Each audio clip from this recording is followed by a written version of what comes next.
Hey everyone, I'm Julie Gunlock, host of the Bespoke Parenting Hour. For those new to this program, this podcast is focused on how parents should custom tailor their parenting style to fit what's best for their families, themselves, and of course their kids. We have a rather serious subject to talk about today, but I wanted to get my good friend Laura Carno on. Hey Laura. Hi there. How are you? I'm doing well. Laura is a senior fellow at the Independent Women's Forum. She's a political media strategist, and she is the founder and executive director of Faster Colorado, an organization that trains armed K through 12 school staff at no cost to the school. I think people can probably figure out why I wanted to have Laura on today. It's great to see you, Laura, and I know these are tough subjects, but just to give the audience a quick overview, we had a 28-year-old woman, a former student at a Nashville Christian school. She identified as transgender. But this was a woman who identified as a man, but it was a woman, kind of rare in terms of mass shootings. But in this case, it was a woman. She went into this Tennessee private school, grade school. She killed 3 students and 3 adults, including the head of the school. And then the shooter was killed by police. She had a manifesto. She was clearly mentally struggling mentally. And again, these victims were killed at Covenant School, which is this little elementary school.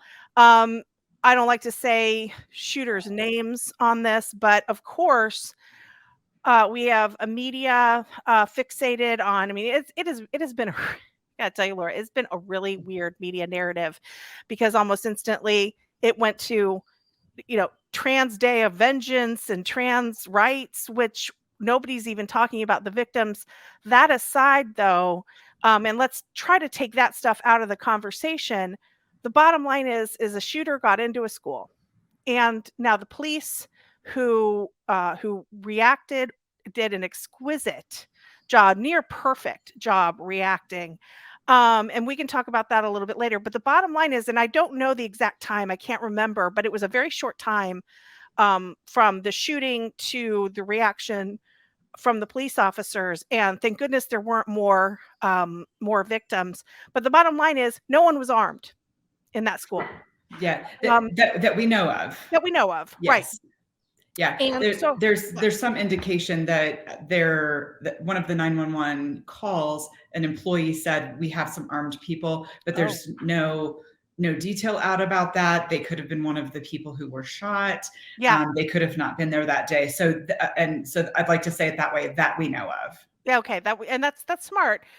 But this kind of, it seems to have gone down a lot like other school shootings, where you had to wait for a police presence for there to be any. I mean, we'll take out Uvalde, but there had to be a police presence to take down the shooter or arrest the shooter. I want to talk to you a little bit about some other options, and one of those options is arming school staff. This is something that you do. You help train school staff. Talk to me about what that means, because I think a lot of parents hear that and they go, but well, not all, but some parents are genuinely curious. Yeah. But there was a video this week of, I can't remember, where it was, but a city council actually approved a plan to arm teachers. And of course, Mom's Demand was there, and, causing quite a ruckus, and sort of yelling and saying, this is terrible. We shouldn't have guns in schools. Tell me what arming schools does, what arming teachers actually does. Yeah, and I'll keep the language at arming school employees or arming school staff. In our 7 years of doing training for these armed heroes in our schools, only about 40% of them are actually teachers. And so I just want folks to understand that this could be coaches and janitors and principals and counselors and all kinds of folks. So let's use Nashville as the example. So it was 14 minutes between when it started and when it ended. And that most of that was them, the law enforcement, getting to the school. So the question is, and undoubtedly they saved lives, because it could have been 7 or 20.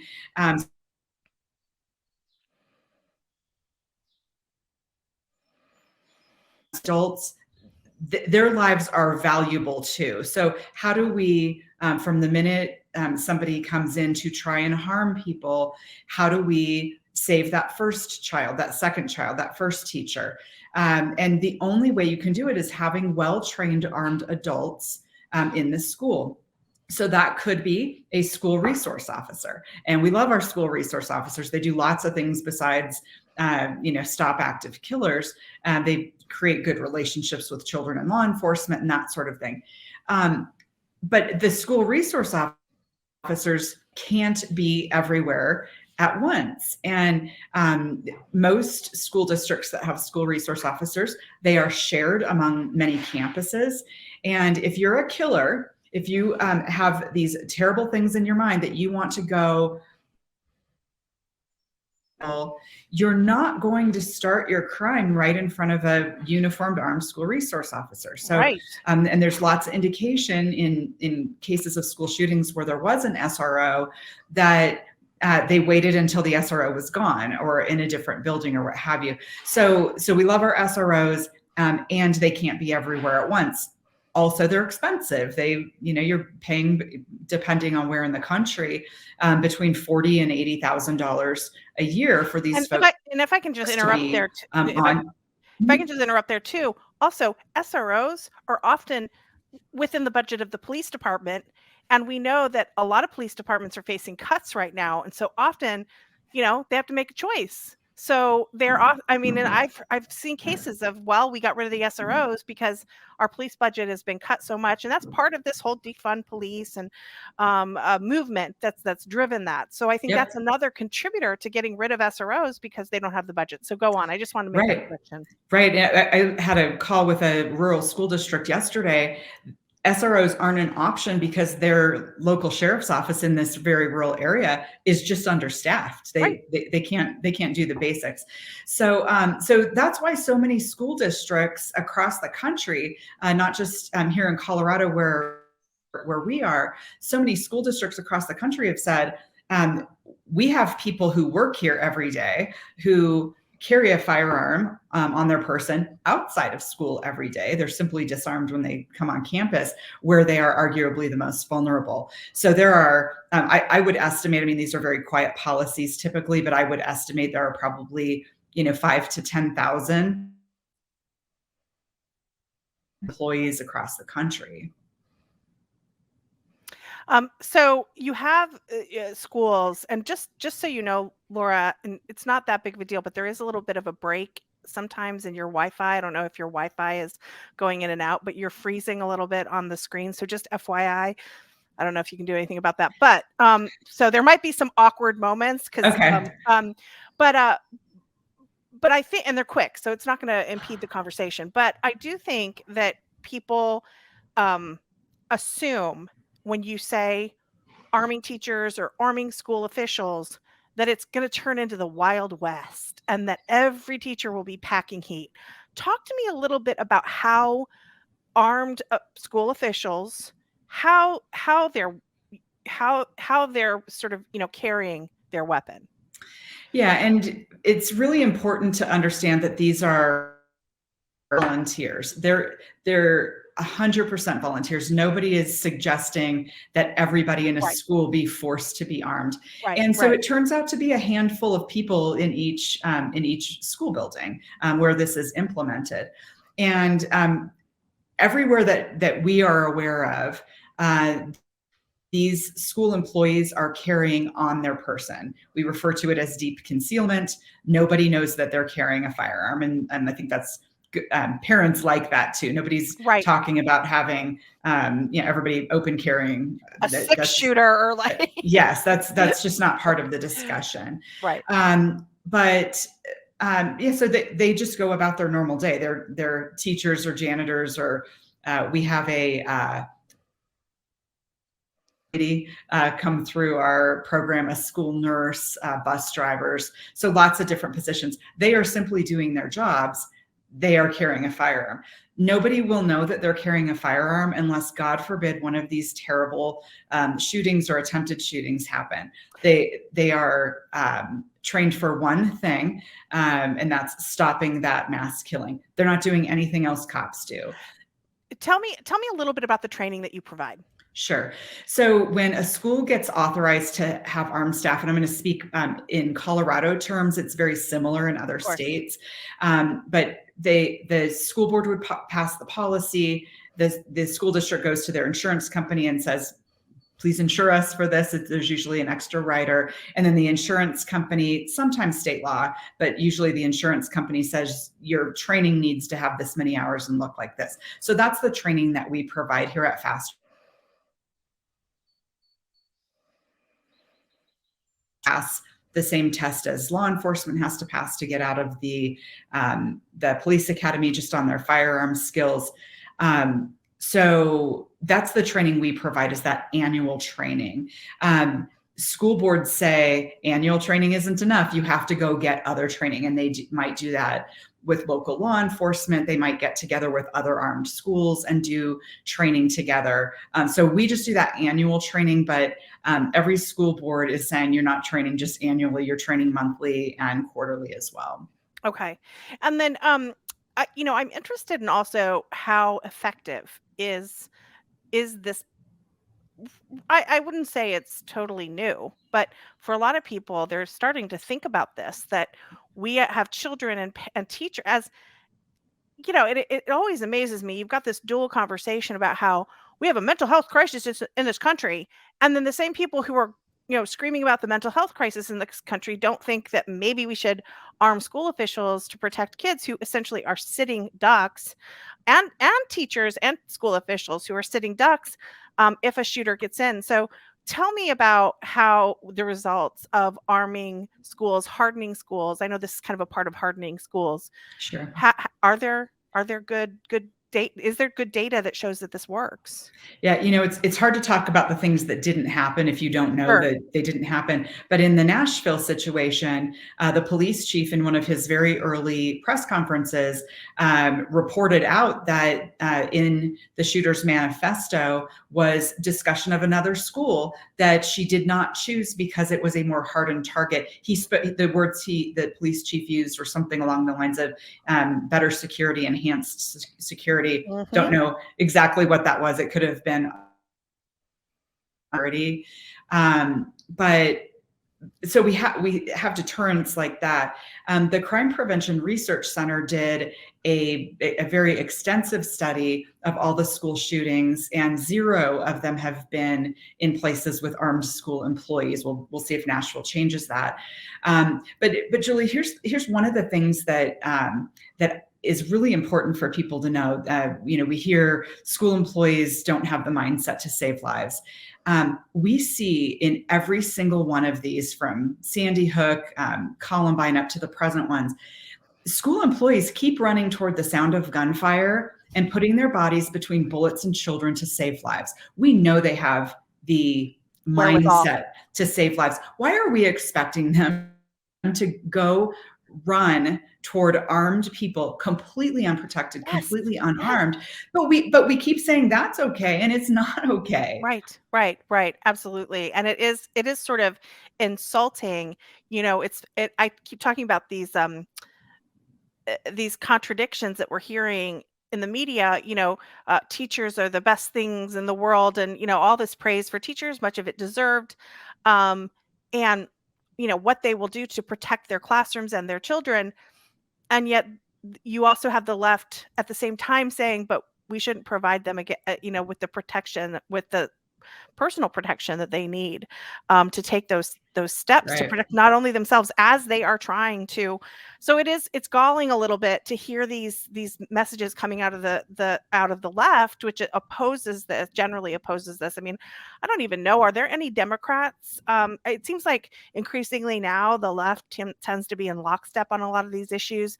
Are you seeing any Democrats agree that not just in Colorado, and you can talk about Colorado, you probably know that best, but nationwide, has there any support on the left for these kinds of measures?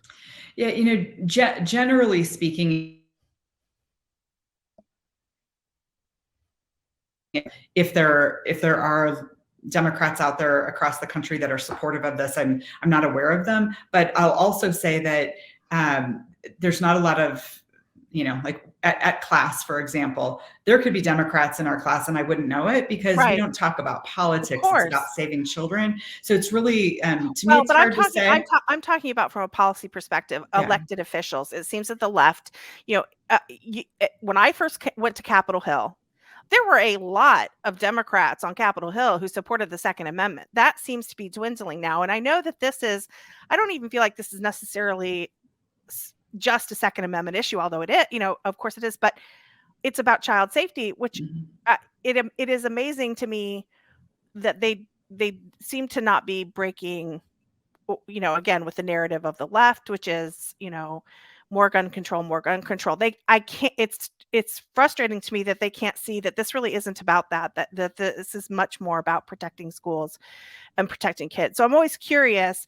Now, again, we have people on the right too who don't support these measures either. Yes, you're exactly right. I'll leave it open to, there could be pro-gun Democrats in pro-gun districts that would vote for something like this in their state. We've certainly had in Colorado, it's up to school boards, and we've certainly had Democrat members of school boards be okay with this in their school districts.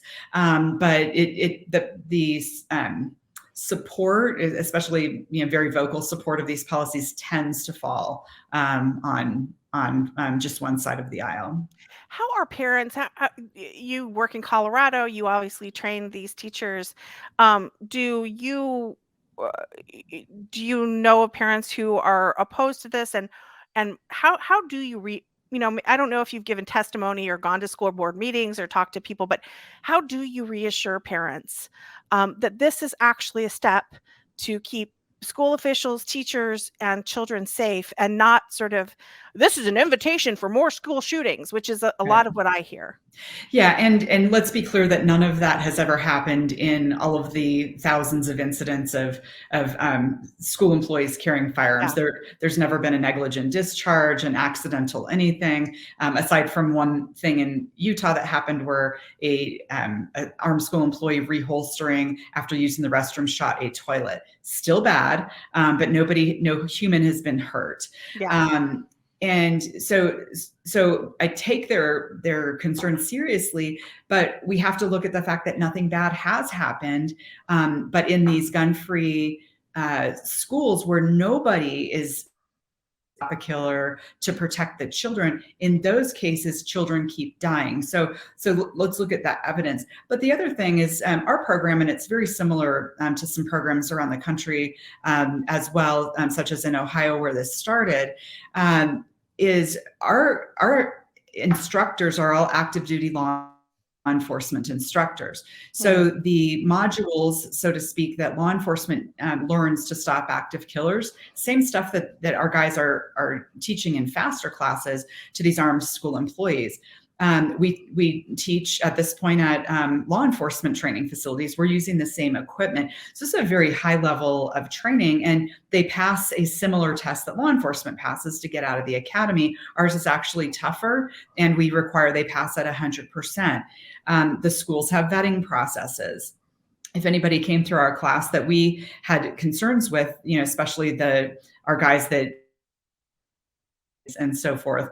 If we had concerns at class, we share that information back to the school. So there's lots of levels of making sure these are the right people with the right skills, who, when the chips are down and there is no law enforcement there, they are the first responders. Laura, you are always a wealth of information and very reassuring, I think, to a lot of folks who will be listening and watching to this podcast. This is very helpful. Again, I always like talking to you, but it's always such a serious topic. These are really serious issues, and I can't thank you enough for coming on here and shedding some light on these new, I think, really important policy ideas to keep kids safe. Yeah, absolutely. Thanks for having me on. I appreciate it. Great. It was great to hear from Laura, and I would encourage everybody to check out the work that she does on IWF.org.